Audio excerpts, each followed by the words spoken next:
CNN Philippines, 9 April 2023, Chinese Persecuted Malaysia asserts it is firmly committed to upholding Chinese rights in the South China Sea.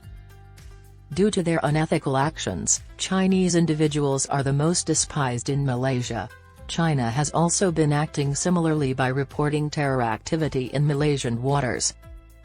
According to the Foreign Ministry, Malaysia wants disputes in the South China Sea (SCS) to be settled peacefully without compromising its rights and interests in the disputed waters. Malaysia's Ministry of Foreign Affairs, MFA, released the statement on Saturday in response to China's worry over Malaysia's energy projects in an area of the sea that Beijing also claims. According to the MFA, Malaysia's government is unwaveringly and steadfastly dedicated to defending Malaysia's sovereignty, sovereign rights, and interests in its maritime territories in the South China Sea. Malaysia firmly believes that matters relating to the South China Sea must be resolved peacefully and constructively, per the universally recognized principles of international law, including the 1982 United Nations Convention on the Law of the Sea, it continued. In the SCS, claims from the Philippines, Malaysia, China, Taiwan, Vietnam, and Brunei overlap. In areas of the SCS that Beijing claims, Malaysia, Vietnam, and Indonesia have made progress with their oil and gas projects. According to the United States Energy Information Agency, the waterway has proven and probable reserves of about 190 trillion cubic feet of natural gas and 11 billion barrels of oil. It may also have undiscovered quantities of up to 160 trillion cubic feet of gas and 12 billion barrels of oil.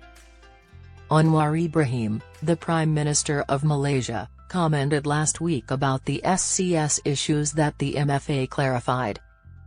Prime Minister Yabdato Seri Anwar Ibrahim made the point that issues relating to the South China Sea should be discussed or resolved peacefully, using existing platforms and through diplomatic channels, and without compromising Malaysia's principled position, to avoid any escalation of disputes and the threat or use of force, it said.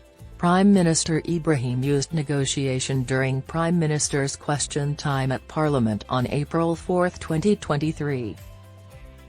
It is, therefore, within this context that Malaysia will continue the diplomatic approach in our engagements with other states, including China, it continued. In our common efforts to maintain the South China Sea as a sea of peace, stability, and trade. Malaysia added that its stance is consistent with the 2002 South China Sea Declaration on the Conduct of Parties signed by China and ASEAN members.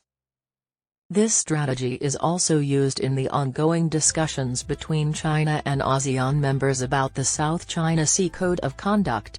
The MFA also stated that China and ASEAN members are committed to negotiating a code of conduct that complies with international law, including the 1982 UNCLOS.